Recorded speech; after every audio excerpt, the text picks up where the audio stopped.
첫 번째 토론자는 현진희 대우대학교 교수님이십니다. 현재 한국 트라우마 스트레스 학회장으로 계시고 국제 트라우마 스트레스 학회 이사 및 트라우마 글로벌 협의체 운영이사로 활동하고 계십니다. 예, 현진희 교수님 토론 부탁드리겠습니다. 네, 먼저 충청권 트라우마 센터의 개소를 다시 한번 축하드립니다. 사실 저희 한국 트라우마 스트레스 학회가 본 이 심포지움의 공동 주체인데 제가 이제 토론에 참여하게 돼서 이제 인사를 드리게 되네요. 예. 먼저 이 심포지움도 굉장히 오늘 정말 알찬 주제로 잘 진행이 되고 있는 것 같은데요. 먼저 제가 토론할 시간이 지금부터 몇 시까지인가요? 몇 분까지? 센터장님. 15분입니다. 15분이요? 예. 네, 알겠습니다. 네. 그래서 먼저 이 심포지움의 여러 이 발표자 분들께서 너무나 이제 각각의 이제 알찬 주제들을 말씀해 주셨는데요. 지금 말씀하신 여러 가지 부분들에 기본적으로 굉장히 공감을 합니다. 제가 뭐 이 발표하신 부분에 대해서 사실 토론자로 이제 지정이 됐는데 뭐 어떤 토론을 한다기보다는 좀 이러한 전반적인 부분에 대해서 저희 학회에서 좀 추가 드릴 수 있는 여러 가지 제언들을 말씀드리는 방향으로 좀 정리를 해보도록 하겠습니다. 먼저 앞서서 이제 여러 가지 이 최정호 교수님 발표부터 시작해서 우리나라의 그동안 이 재난심리 지원이 오늘날에 이르기까지 이 민간의 여러 노력들과 또 수많은 그 재난 경험자와 그 가족들의 희생의 결과가 사실 오늘날에 이르게 된 것 같고요. 그다음에 이제 여러 부처의 관련 노력들의 결과로 이렇게 오늘날 국가에서 좀 재난심리 지원 체계를 본격적으로 시행할 수 있는 이런 날이 온 것 같습니다. 그래서 2018년도에 국가 트라우마 센터가 개소되면서 본격적으로 국가가 어떤 이런 재난 심리 지원에 있어서 매우 중요한 역할을 법적인 근거를 가지고 하게 되었고 또 이번에 이제 개소하게 된 여러 권역별 트라우마 센터들 2019년에 영남권을 비롯해서 2021년도에 충청권, 호남권, 강원권에 이런 여러 권역별 트라우마 센터가 개소가 되면서 전국 광역에 그래도 이 재난심리 지원을 책임지고 좀 더 이런 체계에서 중심점이 될 수 있는 기관들이 이제 개소가 된 것은 굉장히 고무적인 일이라고 생각을 합니다. 하지만 이제 이것이 전부가 아니라 앞으로가 이제 더욱더 이제 중요한 기점에 서 있는 것 같습니다. 더군다나 지금은 이제 코로나19라는 이 재난 상황이 작년부터 계속 전 세계적으로 이 팬데믹 상황으로 지속이 되고 있는 상황이어서 더욱더 국민들의 관심 또한 이런 재난 심리 지원에 대해서 굉장히 높은 것으로 알고 있는데요. 작년부터 해서 이런 특히나 법적인 어떤 제도적인 개선들의 뒷받침이 또 있었기에 우리가 또 코로나19 상황에서도 재난 경험자뿐만이 아니라 현장 대응 인력 지금 이제 보건소에서 대응 인력들 고생 많이 하고 계신데요. 이런 대응 인력에 대한 심리 지원도 재난 심리 지원의 어떤 대상으로 확대가 되었고 또 가족들 또 이 구조에 참여하시는 분들까지 다 확대가 된 것은 우리나라가 어떤 이런 재난 상황이 있을 적에 국가에서 굉장히 발빠르게 이러한 제도나 법적인 개선까지 이루었던 결과인 것 같습니다. 이런 이 여러 가지 앞서서 발표하신 부분들 또 해외와 비교해서 우리나라 국가 이 심리 지원 체계에서 무엇을 담당해야 하고 결국 그 현장에서 지금 국가 트라우마 센터는 어떠한 것을 하고 있고 또 지역에서 가장 밀접하게 그 지역의 재난 상황에 대응하실 광역이나 또 기초정신건강복지센터에서 어떤 역할을 함께 해나갈 것인지 이런 모든 내용에 굉장히 공감을 합니다. 그렇다면 이제 현재 제가 이런 여러 가지 발표 내용에 대해서 어떤 토론을 할 것인가를 좀 생각해 보았을 때 지금 시점에서 이제 가장 중요한 것은 결국은 이제 어떻게 질적인 부분들을 우리가 좀 더 발전해야 되겠는가라는 부분이라는 생각이 들었습니다.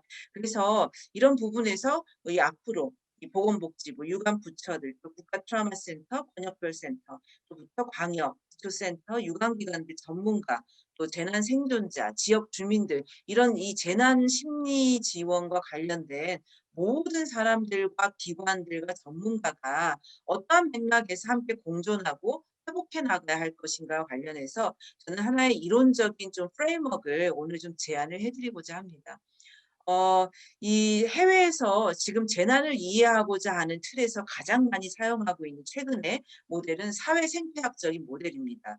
이 모델은 최근에 어떤 트라우마를 이해하고 건강 증진이나 예방 전략을 실시하고 또 치료적인 개입을 하는 데까지 활발하게 활용되고 있는 모델인데요.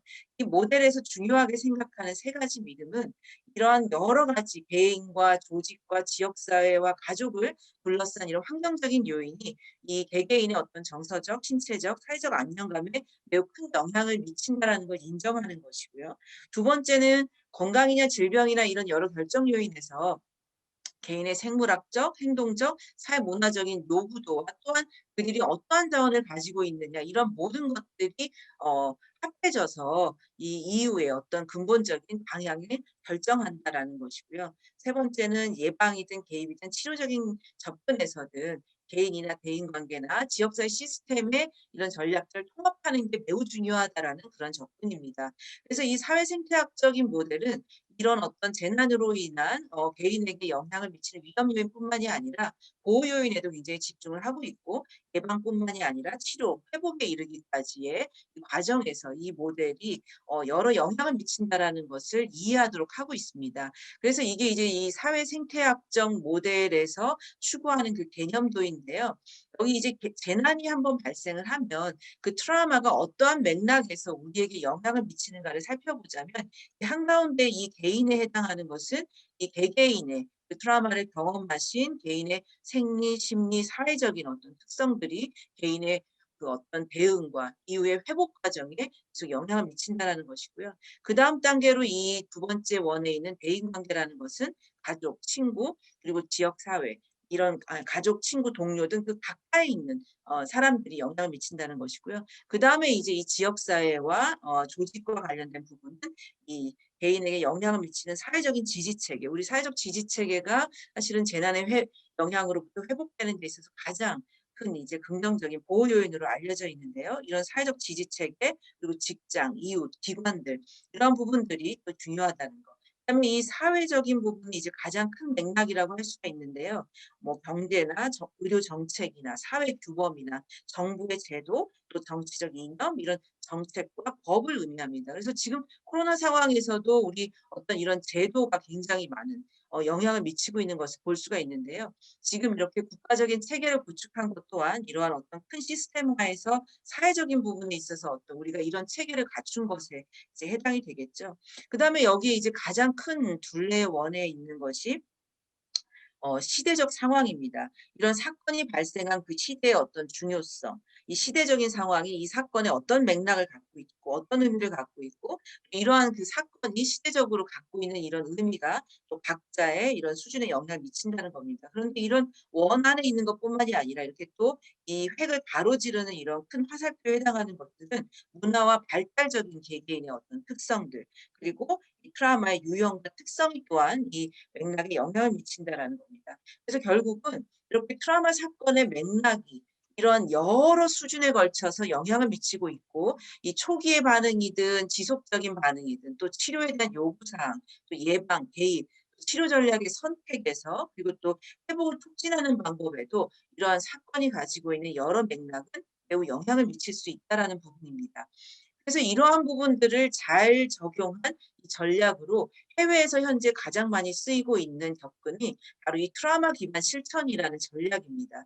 그래서 지금 현재 미국에서는 그 정신건강과 관련된 모든 영역에서 특히 이 공공의 예산을 활용해서 트라우마나 정신건강 서비스를 제공하는 모든 관련 기관들, 또 심리사회적인 기관들 중에 공공의 국가 정부의 예산을 활용해서 활용되고 있는 기관들에서는 트라우마 기반 실천이라는 이 전략을 활용하도록 권고가 되고 있고 이러한 부분들이 조직 내 곳곳에서 인력 전문 인력뿐만이 아니라 조직의 구조, 정책에 이르기까지 적용을 하도록 되고 있다라는 겁니다. 그렇기 때문에 지금 오늘 뭐 여러 분야에서 발표를 하셨는데 사실은 우리가 그래서 이런 모든 것들을 아울러서 결국은 이 현장에서 적용을 하는 데 있어서 어떤 방향으로 바라볼 것인가는 결국은 이제 우리가 좀 더 이제는 트라우마 기반 실천을 할 수 있는 조직과 체계와 어떤 이런 정책적인 기반이 되어야 되겠다라는 것을 오늘 좀 제안을 하고 싶습니다. 그래서 이 트라우마 기반 실천이라는 것은 이 트라우마가 인간의 일생 전반에 걸쳐서 모든 측면에 영향을 미치고 있다라는 것을 이제 인정하는 데서 시작이 되었고요. 정신건강 전문가만 잘한다고 되는 것이 아니라는 겁니다. 이제 트라우마로부터 회복되고 재난의 영향으로부터 주민들이 회복하고 장기적으로 결국은 생존해 나간다라는 것은 단지 정신건강 전문가들만의 이슈가 아니라 이 트라우마와 재난과 관련된 모든 사람들, 조직의 모든 사람들이 실은 이 트라우마에 대한 민감성을 갖추고 이런 영향들을 인식하고 그러한 것들을 소중하게 여길 때 사실은 모든 사람들이 잘 회복될 수 있다라는 그런 관점을 가지고 있습니다. 그래서 하나의 사회 운동으로까지 이게 여겨지고 있습니다. 우리가 이전에 1990년대에 지역사회 정신건강 운동을 할 때 약간 그러한 어떤 무브먼트와 같은 그런 개혁적인 것과 마찬가지로 이 트라우마 인포음드 케어라는 것이 하나의 어떠한 사회적인 그 사회 정의를 실현하는 방법이고 이런 어떤 그 사회 운동의 형태로 지금 굉장히 많은 감동을 불러일으키고 이런 조직들에서 적용을 하고 있다는 겁니다. 그래서 이 운동의 이제 전제 조건은 모든 사람이 가능한 한 트라우마에 대해서 많이 알고 인식하고 배울 때 좀 더 잘 거기에서 영향으로부터 회복될 수 있고 이득을 얻을 수 있다라는 이런 측면에서 시작이 되고 있습니다. 그래서 미국 같은 경우를 보면 2005년에 이미 국립 트라우마 기반 실천 센터가 즉 트라우마 인포음드 케어를 적용하고 이것을 이제 확산시키고 이것을 이제 적용하는 데 있어서 필요한 교육이나 훈련이나 자원 제공이나 기술 지원, 자문들을 제공하는 그런 센터를 설립했습니다. 그래서 이렇게 정신건강뿐만이 아니라 중독, 주거, 노숙인 서비스, 아동복지, 사법, 교육 서비스 이렇게 인간을 대상으로 한 여러 관련된 사회 서비스 기관들에서는 다 이러한 트라우마 기반 실천을 적용할 수 있도록 하고 있는데 가장 핵심된 개념은 바로 동료 기반, 또 젠더에 민감하고 회복 중심이고 치유 파트너십이라는 이러한 문화를 추구한다라는 겁니다. 그래서 이 트라우마 기반 실천이 이렇게 일단 첫 번째는 트라우마 영향에 대해서 모두가 다 이해하고 그것을 트라우마에 대한 awareness, 인식을 갖추고 있는 것이 중요하고 또 서비스 제공자나 생존자 모두 각각의 안전을 강조한다는 겁니다. 그렇기 때문에 재난 경험자나 그들 주변의 가족들이나 지역 주민의 안전 못지않게 또한 이 서비스를 제공하고 있는 서비스 제공자들, 전문가들, 자원봉사자들 이런 모든 인력들의 안전 또한 우리가 굉장히 중요하다는 걸 인식해야 된다는 것이고요. 또한 생존자가 이런 통제감이나 임파워먼트를 재건할 수 있는 기회, 그러니까 보다 선택의 범위를 넓히고 각각이 본인의 강점을 발휘할 수 있는 환경이 돼야 된다라는 그런 강점 기반 체제를 갖추고 있습니다. 그래서 이 트라우마 기반 접근에서는 일단 트라우마의 영향을 인식하는 것을 굉장히 중요하게 생각해서요. 지금 이 코로나 상황을 예를 들자면 모든 국민이 지금 경험하고 있는 것이 이런 어떤 코로나19라는 재난 상황에 대한 정상적인 스트레스 반응이라는 것을 이해하고 그러나 이런 스트레스 반응들에 대해서 잘 대처하는 것이 무엇인지 이해하고 하지만 이것이 어떤 수준을 넘을 때 언제 전문가의 도움을 받아야 되는지 이런 어떤 기본적인 정보에 대해서 좀 더 잘 인식하는 것이 매우 중요하다는 것을 이 첫 번째 원칙에서 알 수 있고요. 그다음에 이러한 것들을 좀 더 신호나 증상들을 누구나 클라이언트뿐만이 아니라 직원도 그렇고 가족도 그렇고 그다음 많은 사람들이 이런 증상이나 신호들을 인식할 때 우리가 더 잘 회복될 수 있다라는 것이고요.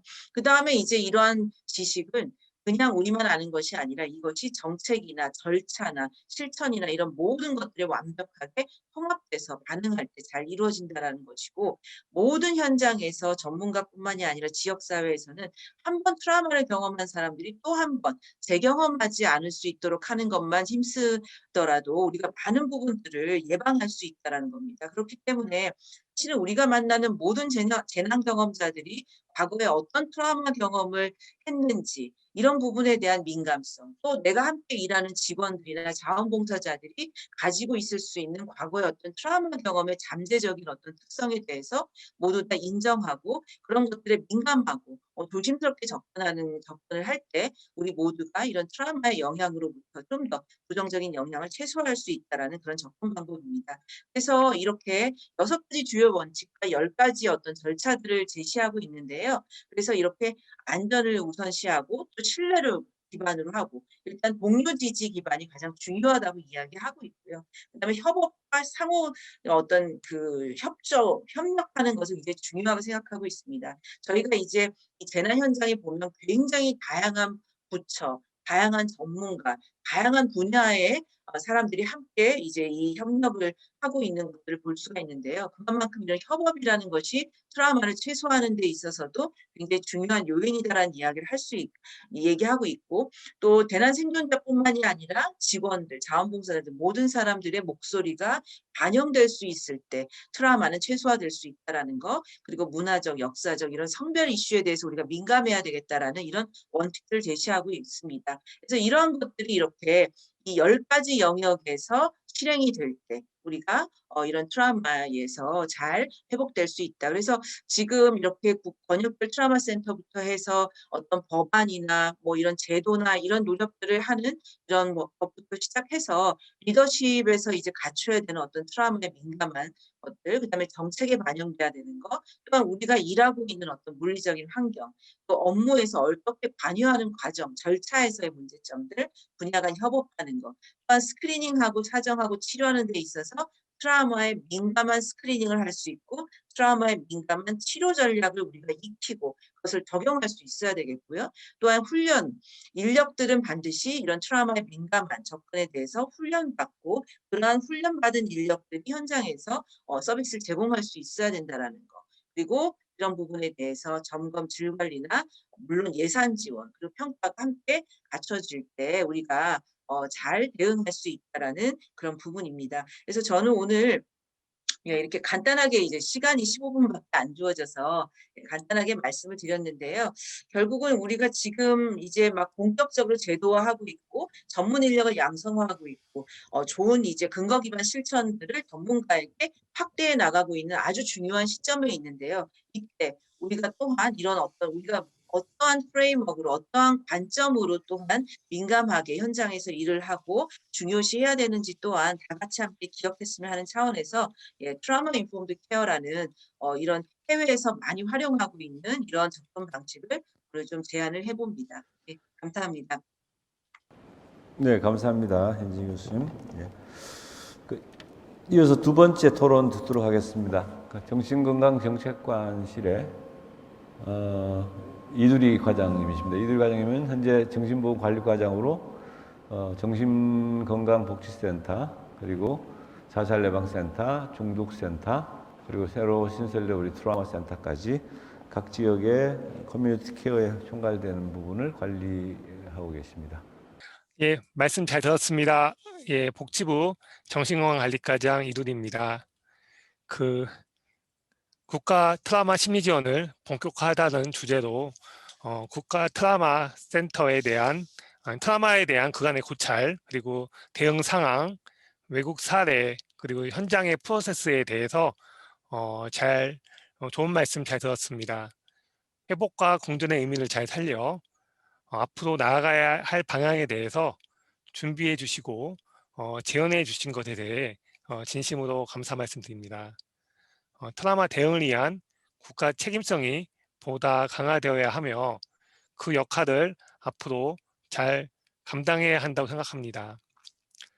갑작스러운 재난 시 신속하고 전문적인 트라우마 대응은 정신건강, 마음건강에 매우 중요합니다.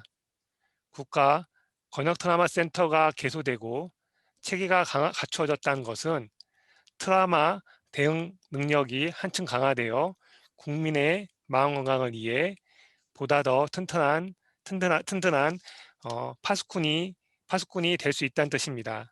지난 20여 년간 여러 사건과 인식의 변화를 통해서 정신건강의 관리의 중요성을 깨달았습니다.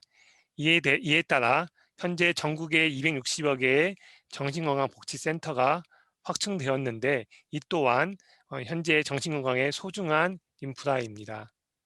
트라우마 센터가 든든한 역할을 할 수 있도록 충분한 인력 확충과 좋은 프로그램이 운영되는 것이 중요합니다. 또 지역 자원과 연계되어 필요한 서비스를 제공해야 합니다.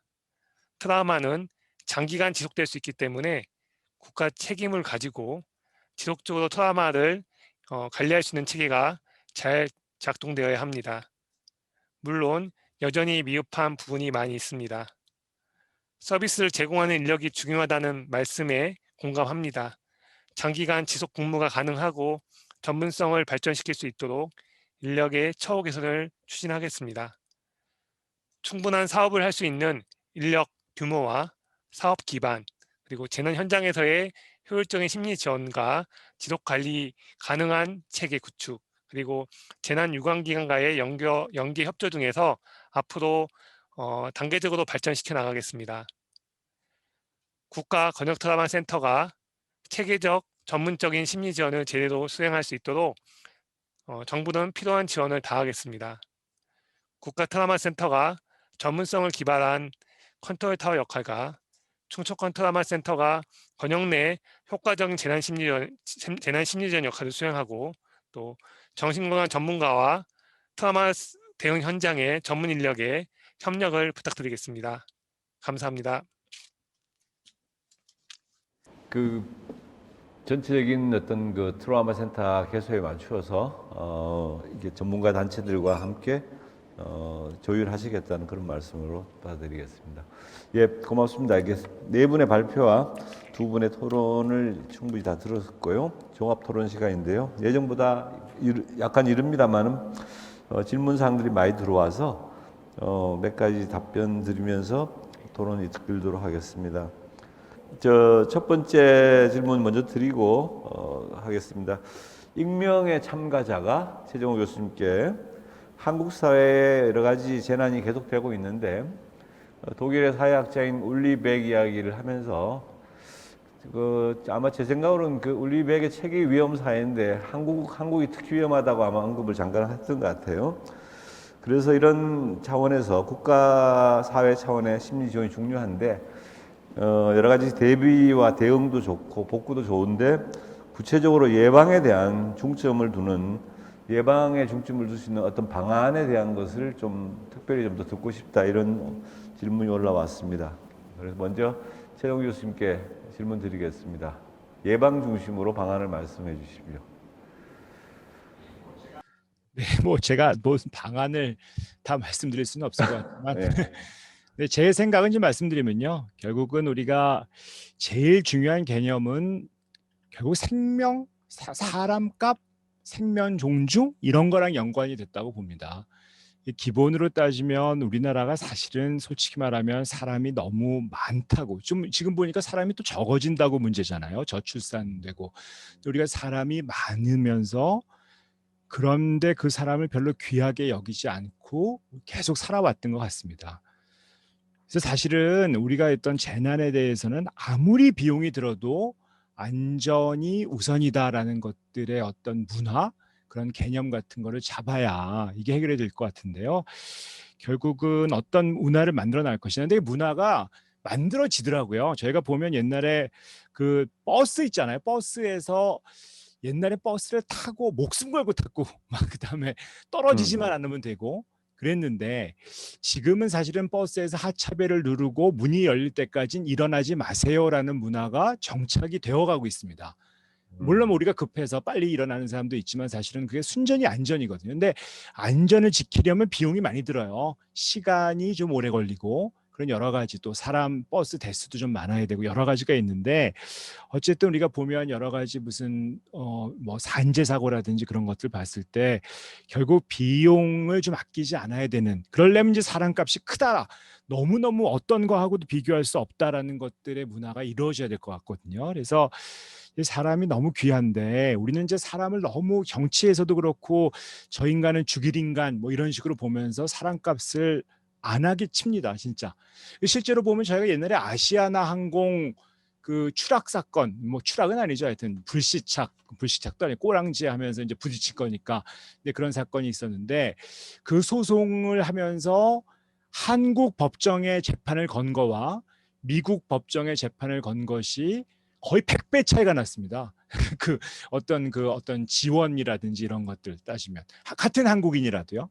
예, 이거 보면 아니 한국 사람 몸값과 미국 사람 몸값이 다르다. 이거 있을 수 없는 얘기거든요. 그래서 우리가 보면 그 비용을 정말 아까워하지 않는, 우리가 한 명을 사람을 살리기 위해서, 사실 코로나도 그렇죠. 결국 한 명의 사람을 살리기 위해서 전 국가가 움직이는 거잖아요. 그러니까 이게 그런 어떤 예방 차원을 잘 하려면 그런 문화, 사람 존중하는 문화가 얼마나 우리 사이에 뿌리 깊어야 되느냐 하는 것들을 말씀드리고 싶고, 제가 그 나태주 시인께서 저 홍보대사잖아요. 그래서 이번에 네. 저 시집 한 권 보내주셔갖고 제가 읽었는데, 사랑만이 남는다라는 시집의 표지에 있어요. 표지에 우리는 사랑하지 못해서 우울하고, 사랑하지 못해서 슬프고, 사랑하지 못해서 불안하고, 끝내 사랑하지 못해서 불행했던 거라고 고백하고 싶습니다. 라고 이제 나태주 시인의 시집이 있거든요.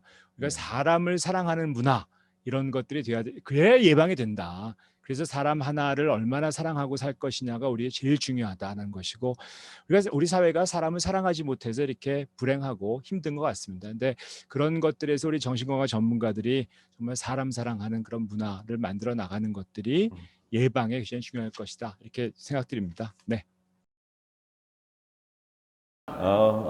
아닙니다. 충분히 사람을 사랑하는 어떤 사회적인 어떤 문화운동 혹은 문화로서의 정착, 이것들이 결국은 트라우마에 대한 더 큰 효과를 가질 것이다. 이렇게 생각합니다. 나태주 선생님 시를 전 국민이 읽는 방향은 좋겠네요. 그래서 감사드립니다. 또 다른 질문이 또 들어와 있습니다. 명함 이름을 쓰셨으니까 성함 말씀드릴게요. 강미경님 같은 경우는 심리 지원 프로그램에 대한 매뉴얼이나 프로토콜을 공유받을 수 있는지요? 이건 제가 말씀드릴게요. 예, 공유받을 수 있습니다. 국가 트라우마 센터 홈페이지에 오시면은 충분히 공유받을 수 있고요. 반드시 재난이 아니어도 소진이나 자살 위기 등에 있는 개인적 경험에 의한 외상에도 도움이 될 듯한데 어떻게 도움이 될지 말씀을 하셨습니다. 요거는 아마 신민영 부장님이 답변하셔야 될 것 같은데, 좀 더 개인적 경험에 의한 외상에도 도움이 될 듯하다는 이야기를 하셨는데, 요걸 어떻게 말씀드려야 될지 모르겠습니다. 네. 예. 자료 제공과 관련된. 자료 제공은 아까 홈페이지에 네, 들어와서 네, 네. 제공하다 네. 말씀드렸고요, 제가. 네. 예. 이제 트라우마의 종류가 굉장히 많이 있지 않습니까? 여기 이제 백종호 교수님 자살센터와 관련해서 계속 오래 일도 해주고 계셨는데, 사실은 트라우마는 저희 이제 국가 트라우마 센터와 권역 트라우마 센터는 주로 재난에 대해서 활동을 하게 되겠지만은, 사실은 이제 우리 지금 이미 구축이 되어 있는 해바라기 센터라든지 스마일 센터라든지 각종 트라우마와 관련된 센터들끼리 이제 앞으로 그런 협력하고 저희가 이제 익힌 경험들을 공유하고 이제 이러는 체계도 장기적으로는 좀 만들어졌으면 좋겠다는 생각을 합니다. 그래서 저희가 지금 만든 여러 소진이라든지 애도와 관련된 그런 이제 매뉴얼들도 얼마든지 필요하신 기관에서는 요청 주시면 저희가 지원을 하겠습니다. 예, 강미경님이 또 질문이 아까 트라우마 심리 지원 교육은 어떻게 지원하나요? 이런 게 또 있는데요. 아, 네. 온라인으로 진행하시는지 오프라인인지 이렇게 네, 네. 홈페이지로 오시면 다 해결이 될 것 같은데. 네. 교육관리 저희 아까 소개드린 교육관리 그 시스템에서 교육 네. 신청을 받습니다. 근데 이제 교육이 크게 카테고리가 두 가지가 있는데, 국가 트라우마 센터, 이제 앞으로 권역 트라우마 센터도 진행하시겠죠. 트라우마 센터에서 주최하는 교육이 있고, 각 기관에서 이제 그런 프로그램 교육을 이제 주최하시면서 저희한테 강사를 요청하시는 그런 체계도 있습니다. 제가 왜 이렇게 말씀을 드리냐면은 이제 트라우마 센터에서 주최하는 그런 교육이 너무나 빨리 마감이 됩니다. 사실 그 지역의 수요라는 것이 정말 엄청나서 저희가 수요를 다 감당 못 해드리는 게 약간 죄송스러울 정도인데, 만약 어떤 기관 차원에서 교육을 이제 주최하신다면 저희가 강사는 얼마든지 어레인지를 할 수가 있기 때문에 저희가 아까 소개해드린 교육 그 지원 그 시스템에서 만약에 신청을 했는데 신청이 이제 되지 않았다라고 하셨을 때는 기관 차원에서 운영하시는 방법도 있다는 거를 좀 말씀드리고 싶습니다. 예, 한번 홈페이지로 오셔가지고 직접 한번 보시면 좀 더 많은 도움이 되리라고 생각을 합니다. 다른 분은 이 감사 인사 겸 질문이 들어오셨는데요. 국립재활원에 재활연구소의 박재민 연구원이십니다. 오늘 그 신민영 부장님 발표 내용 중에 알게 된 정보가 있어서 감사의 말씀을 드린다고 하고요. 그 장애분들과 함께 코로나19에 대한 설문을 했는데 그때 정신건강 부분에 대해서 비장애인들보다 훨씬 더 힘들어하셨다는 이야기를 하셨고, 장애인들의 정신건강 관리의 중요성을 인식하고 있던 중에 이 국가 트라우마 센터에서 수어로 서비스를 한다는 반가운 이야기를 들었다고 합니다. 그래서 이거에 대해서 감사의 말씀을 드리면서 이 비대면 심리 지원을 보다 체계적으로 효과적으로 하기 위해서 어떤 마련 대책을 하고 계신지 이야기를 하셨습니다. 수어 영상에 대한 이야기를 좀 해주시면 도움이 될 것 같습니다. 네, 이거는 그 올해의 국가 트라우마 센터 사업 중에 하나이기도 했고, 보건복지부에서 굉장히 관심을 가지고 좀 이제 그 추진력 있게 저희한테 이제 그 제안해 주신 부분이기도 했습니다. 그래서 수어 영상은 이미 저희 그 홈페이지에 올라가 있고, 이제 그 수어를 활용한 심리 상담 저희가 을 만들었습니다. 체계를 농아인 협회와 만들어서 줌을 이용해서 이제 청각 장애나 언어 장애를 가지신 분들, 또 그 통역을 해주신 분, 또 상담을 진행하는 저희 그 센터 직원, 이렇게 3자 간의 줌을 이용한 심리 지원 체계를 만들었는데, 저희가 오늘만 해도 2 케이스의 이제 그 상담 의뢰가 있어서 저희가 아마 지금 이제 현장에서 진행을 하고 있는 것으로 제가 알고 있습니다. 그래서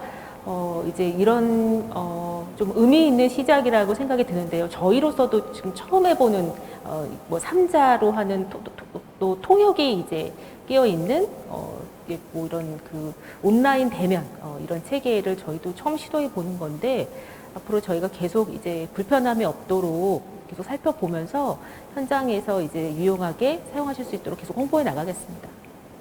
네. 수어 영상 서비스가 실시된 지 얼마 되지는 않았는데 굉장히 좋은 반응을 얻고 있다고 그렇게 되어 있습니다. 예, 잠깐 고생하셨습니다. 잠깐 쉬시고요. 주가원 선생님께 질문이 들어왔습니다. 주가원 선생님한테 재난으로 경황이나 마음의 여유가 없는 대상자에게 개입할 때 심리 지원하는 입장에서 스트레스나 소진 관리 방법이 궁금하다 했습니다. 정신건강 센터장 입장이기도 하고 또 스트레스 관련된 문제이기도 합니다. 예, 주가원 센터장님. 심리 요번 같은 경우도 그렇고, 사실 하다 보면 그때 당시에 뭐 제천 사례만 들어도 당시에 그 실무자 선생님들의 그 소진이 정말 어마어마하기는 하고요. 특히나 담당자분들 그분들의 심리 지원은 정말 뭘로 사실 제일 좋은 거는 쉬시는 게 제일 좋겠죠. 쉬시는 게 이제 제일 좋겠지만 그게 안 되니 제가 보기에는 우리 선생님들이 제공을 하는 그 심리 지원 그 자체를 당신들도 활용을 하시는 게 제일 좋다고 생각은 하고요. 그 선생님들께서 뭐 그 활용을 하실 때 저희는 일단 저희들끼리 가장 얘기를 많이 나누는 게 1등이었었다고 생각을 합니다. 선생님들끼리 경험을 공유를 하고 그 상황에서 당신들이 이제 체크를 하는 그런 체크리스트들도 본인들한테도 다 적용을 하고, 그래서 이제 그거를 서로 이제 쉬어가면서 하는 그런 부분들이 저희 뭐 전문가들이라고 다를 거 하나 없어서요. 그분들도 똑같이 이제 스트레스를 간접 경험을 하고 있는 거기 때문에 동일하게 이제 지원을 받고 또는 이제 그걸로 인해서 스트레스를 극복을 하고 하는 것 외에는 지금 뾰족한 수가 없어서, 사실 어떻게 보면 저희 이제 권역 트라우마 센터에도 그런 프로그램들을 활용해 주십사, 만들어 주십사 하는 것을 요청드린다고 생각해 주시면 감사하겠습니다. 예, 거꾸로 방금 질문에 대한 답과 함께 실제로 광역 정신보건센터나 지역 정신보건센터 혹은 자살예방센터, 트라우마 센터 이런 데서 직접 종사하시는 분 전문가들 자체가 또 소진되는 경우도 많이 있어서 그런 인식에 대한 질문이 아닌가 생각이 돼서 연결을 해보려고 합니다.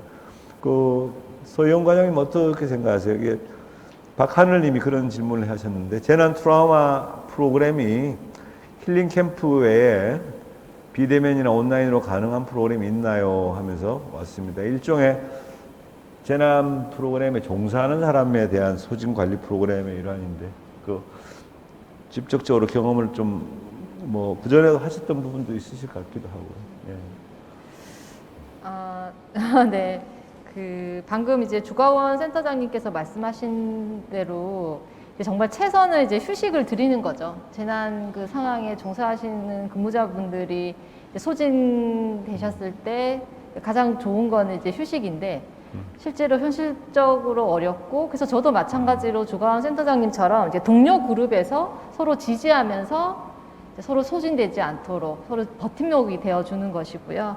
그리고 평소에는 아까 제가 잠깐 소개드렸던 소진 관리 프로그램을 좀 활용해 보는 것도 이제 도움이 되지 않을까 하고, 그래서 저희가 충청권 트라우마 센터에서는 앞서 말씀드린 것처럼 총 3회에 걸쳐서 힐링 캠프를 운영을 하면서 재난 현장에서 근무하시는 종사자분들이 그럴 때라도 좀 힐링하실 수 있고 소진 관리를 하실 수 있도록 도움을 드리고자 계획하고 있습니다. 네. 그래서 아까 말씀하신 뭐 비대면이나 온라인 프로그램은 지금은 이제 방금 말씀드린 건 대부분 다 오프라인으로 계획을 하고 있습니다. 이게 왜냐하면 이제 온라인으로 진행을 하면은 물론 이제 참여하시는 분들이 온라인에 만족하시는 분도 있지만 그래도 대부분은 오프라인으로 와서 이제 힐링 하시는 걸 더 많이 선호를 하시더라고요. 그래서 아직은 온라인은 준비하고 있지 않은데 또 그런 의견들이 많이 모이면 저희가 온라인 프로그램도 한번 계획을 해보겠습니다. 실제 하고 계신가 하고 앞으로 하실 계획을 말씀하셨습니다. 온라인 계획도 한번 해보신다는 말씀을 하셨습니다. 예, 감사합니다. 또 하나 큰 질문이 들어와 있는데요. 대국민 인식 개선 홍보 정책 이런 건데, 요거는 제가 백종우 교수님께 좀 드리겠습니다. 국가 트라우마 센터에서도 물론 계획은 있습니다만은 정신과 학회 차원도 있고 또 정신건강재단의 문제도 있고 또 가장 또 정책이라든지 이런 거에도 많이 관여하시기 때문에 드리겠습니다. 질문하신 분은 아주 반듯하신 분이에요. 뭐 보니까 소속과 이름을 확실하게 하셨는데 충청남도 서산의료원, 예, 서산의료원만 해도 제가 아는데 충청남도까지 붙이셨습니다. 사회복지사 김남호입니다. 예, 안녕하십니까, 김남호님. 코로나 전담병원으로서 지방의료원들이 굉장히 많이 고생을 하시고 심리지원하고 계십니다. 인사말을 하셨는데요. 국가 트라우마 센터, 트라우마 스트레스 학회, 서울시 심리지원단의 지침과 매뉴얼이 적극 활용을 해서 코로나 재난 현장에서 정말 큰 도움이 되었습니다라고 이렇게 크게 감사드렸고요. 특히 충청권 트라우마 센터에서 마음 안정 키트를 지속적으로 제공해 주셔서 감사합니다. 이거는 계속 달라는 뜻이죠.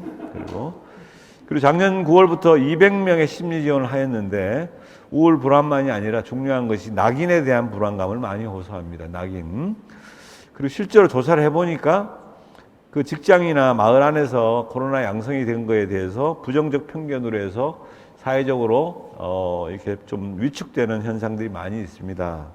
그래서 코로나 퇴원 환자의 2차적인 심리 사회적 피해 예방을 위해서 대국민 인식 개선 홍보나 이런 정책이 필요하다는 말씀을 하셨습니다. 그리고 너무 오늘 노력해 주셔서 감사합니다. 이런 말씀하셨습니다. 백종우 교수님 한번 정책과 홍보에 대한 낙인에 대한 문제 부탁드리겠습니다. 감염재난 때문에 낙인 문제는 세계적으로 또 역사적으로 항상 있어 왔지만 이번에 우리가 특히 좀 낙인이 심하냐, 왜냐하면 이제 코로나를 경험하신 분들이 잘 안 드러내고 숨고 힘들다고 해서 그 얘기를 하다가 이제 작년에 자살 예방 관련한 국제학술대회 하다가 이제 그 얘기를 했는데요. 1차적인 결론은 우리가 확진자가 너무 적습니다. 딴 나라는 뭐 2집 건너 한 명씩 있으니까 그게 이제 낙인이 생길 수가 없다. 한국은 너희는 너무 적어서 그렇다 일단. 그래서 그렇다. 일단 너무 눈에 띄는 상황이다. 뭐 그런 거는 이해가 되는 면이 있고요. 그럼에도 불구하고 디스커스트 뭐 이런 것들이 지나쳐서 오히려 저희가 사회 우리 모두가 또 위험해진 악순환의 경험을 가지고 있기 때문에 또 말할 수 없는 고통이 되고 있고, 저는 사실 모든 종류의 인식 개선 운동에서 제일 중요한 게 가장 고통을 당한 사람이 사회의 목소리를 내고, 그게 결국 국민을 설득시키고, 그러고 나면 시스템과 법은 이제 국회와 정부가 또 만들게 돼 있다고 생각합니다. 그러면은 그분들이 목소리를 내야 되는데 아마 그게 전문가가 해야 될 가장 큰 일이 아닌가. 이번에 저는 국가 트라우마 센터 그리고 이영문 센터장님한테 꼭 부탁드리고 싶은 게, 이 일이 어느 정도 좀 정리가 되면 이런 심리 지원을 받았던 분들의 수기라든가 분들의 이야기들, 기록들을 꼭 잘 남겨주시고, 네. 그런 기록들이 이 서비스의 필요성에 대해서 다시 한번 또 환기하는 그런, 좀 저는 그 이상의 딴 거는 이미지를 그냥 좀 공유하는 거고, 실제 국민들이 움직이게 되는 핵심에는 트라우마를 겪은 고통받은 사람의 좀 진실한 목소리, 그게 나오려면 전문가가 옆에서 지지해야 되지 않나 생각됩니다. 예, 예, 무슨 말씀인지 알겠습니다. 실제로 우리가 극복을 해보고 극복하신 분들의 생생한 이야기들을 가지고서 일반적인 편견이 사라질 것이다, 이렇게 보는 거고, 또 더 많은 사람들이 트라우마를 겪으면 안 되겠지만 그래도 많이 겪다 보면은 그거에 대한 공감대 형성될 것이다, 이런 현상으로 봤습니다. 중증 정신장애인도 좀 그렇게 됐으면 좋겠어요. 중증 정신장애인들도 이렇게 치료가 더 돼서 성공한 사례들이 많으면 편견이 사라지지 않을까 생각을 합니다. 예, 여러 가지 그 사안들을 가지고 저희들이 좀 무려 2시부터 굉장히 3시간 넘게 지금 토론을 했습니다. 굉장히 알찬 내용들로 주제 강연부터 하신 거 최정호 교수님부터, 그리고 이게 네 분의 발표자, 그리고 뒤에 현진희 교수님, 그리고 이두리 과장님 토론까지 내용들이 알찼다는 제보가 계속 개인적으로 혹은 또 이렇게 질문상으로 계속 오고 있습니다. 그래서 이번 기회를 통해서 트라우마 권역별 센터들의 설립도 많이 알게 되었고, 이걸 통해서 공공의료와 트라우마 스트레스 학회를 중심으로 한 아카데믹한 내용들이 함께 버무려질 수 있는 좋은 기회가 아닌가 생각을 합니다. 다시 한번 신민영 부장님의 역할도 너무 커졌고, 물론 우리 국립정신건강센터의 역할도 중요합니다만, 또 충청권의 서영승님, 그리고 오늘 공주비 원장님을 비롯한 이런 분들의 역할이 커지고, 또 현진희 교수님을 중심으로 한 한국 트라우마 스트레스 학회가 좀 더 일반인들도 측정하기 쉽고 또 접근하기 쉬운 그런 치유 프로그램도 좀 많이 만들어 주시고, 그런 프로그램 만들려 그러면 또 국립정신건강센터에 또 예산 만들라고 아마 그러겠죠. 그래서 저희들도 열심히 예산 잘 만들어서 지원을 충분히 할 수 있도록 하겠습니다. 개인적으로는 권역별 5군데의 그 마음 안심 버스가 이렇게 한번 모여가지고, 예전에 강원도에 산불 났을 때 보니까 각 지역의 소방 버스들이 쭉 하던 행렬이 인상적으로 남았는데, 예, 그런 일이 재난이 없어야겠지만은 혹시라도 있을 재난에 5개 권역이 한꺼번에 몰려가서 그 현장에서 함께 같이 치유하고, 그리고 또 한국 트라우마 스트레스 학회에 많은 그 전문가들이 함께 현장에서 일하는 모습을 한번 상상을 해봤습니다. 예, 장시간 동안 오늘 국가 트라우마 센터 개소 기념 국가 트라우마 심리 지원을 본격화하다 심포지움 여기에서 마치도록 하겠습니다. 경청해 주신 모든 분들께 감사드립니다. 고맙습니다. 네. 마지막으로 만족도를 작성하여 주신 분들 중에 추첨하여 모바일 음료 교환권을 보내드립니다. 문자로 보내드린 URL을 참고하여 꼭 참여하여 주시기 바랍니다. 이것으로 충청권 트라우마 센터 개소기념 심포지엄 국가 트라우마 심리 지원을 본격화하다를 모두 마치도록 하겠습니다. 감사합니다.